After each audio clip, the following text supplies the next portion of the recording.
Good morning YouTubians, it's Kermit's Ghost. It's Saturday morning and I've got a bit of time to spare and Halloween is approaching, so I thought I'd do something horror related. So I've picked 5 films from my shelves from the 1980s, so pre-CGI, all practical effects, and I'm going to talk about them and then I'm going to award one of these with the Halloween Oscar. One that I picked from the Tiger Shop and it said best costume, but I've reimagined it to say best horror film. So which one of these is going to win the coveted award?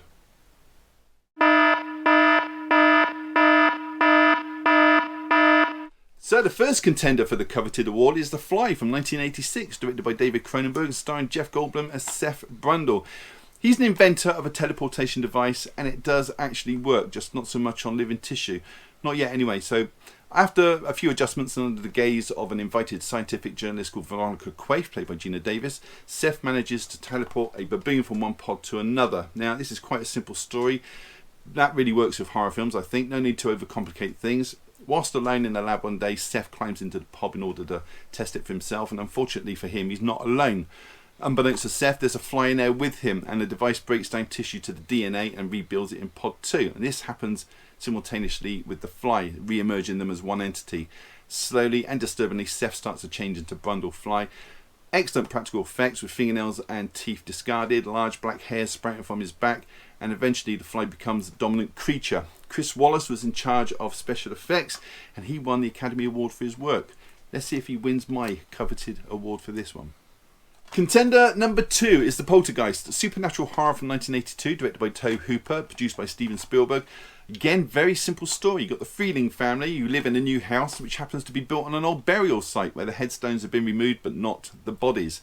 What starts out as almost like amusing events like chairs stacking in the kitchen, drawers moving, soon ramps up and the youngest daughter, Carol Ann, played by Heather O'Rourke, is taken by a really evil spirit to another dimension between life and death, and that evil spirit's actually using her energy to stop the dead from crossing over into the light. Family has got a fantastic dynamic. The mum and dad are really convincing. The parents are called Steve and Diane and they get help from a parapsychologist and a team who just try to monitor what's going on in the house, and they find themselves really out of depth. The effects in this are from Industrial Light and Magic, headed up by Richard Edlund, and the music is provided by Jerry Goldsmith. But will it win the coveted award? Okay, the next contender is Pet Sematary from 1989, written by Stephen King, directed by Mary Lambert. Premise for this is the Creed family. They move to this rural area called Ludlow and their house is next to a really busy road. One day, soon after moving in, their cat, Church, is killed by a vehicle on the road. Their neighbour, Judd, played by Fred Gwynne, who lives across the other side of the road, takes the dad, Lewis, and the dead cat beyond the pet cemetery to an ancient burial ground. They bury the cat and they go home, and Jed warns him that the cat may not seem the same. Sure enough, next day it comes home alive but acting really aggressive, and it isn't long before same thing happens to Lewis's son Gage. In fact, he's taken to the burial site by his dad and becomes extremely aggressive upon his reanimation. In fact, deadly towards anyone who gets in his way, using a scalpel from his father's bag. And that's all I'm going to say on that one. Will it win the coveted award? Okay, our next contender for the award is The Fog from 1980, written and directed by John Carpenter. He also provides the score for this as well. He is a multi-talented man indeed, and it's a story of a town that is built on ill-gotten gains. 100 years ago to the day, a ship that contained gold and a crew infected with leprosy is sunk on purpose by the 6 founders of a northern Californian town called Antonio Bay.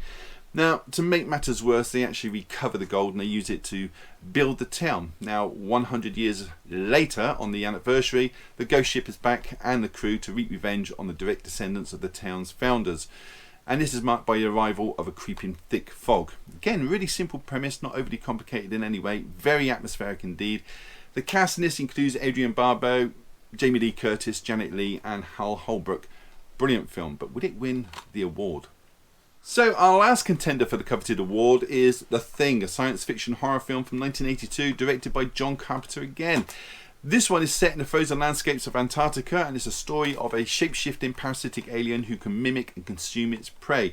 And to make matters worse, this all takes place on an isolated research station only accessible by helicopter, and that is weather dependent as well. So trapped inside with a monster and not knowing exactly who is taken over, this feeds on the character's paranoia, and there's an excellent scene in this where they're testing each other's blood to see who the imposter is. Now it's got brilliant practical effects by Rob Bottin and it's helped out with Stan Winston as well, and the cast includes Kurt Russell, Keith David, Wilfred Brimley, Richard Dysart and Charles Hallahan. But would it win the award? Okay, so those were the 5 contenders for this year's Halloween Oscar Awards, and which one did I choose? Well, it wasn't an easy choice. There wasn't much between them. I do love them all. But if I do watch a horror film, which isn't that often, I do kind of tend towards stories that involve ghosts. So the one I've chosen has resonated with me for over 40 years. I've seen this film so many times I could probably quote it forwards and backwards. Never fails to deliver. Okay, some of the effects were a little bit ropey, but the family dynamic is one of the most convincing ever to put to screen. Simple yet effective, and the use of props like the branches of the tree outside or the creepy clown in the chair are absolutely perfect. So the award will go to, drumroll please,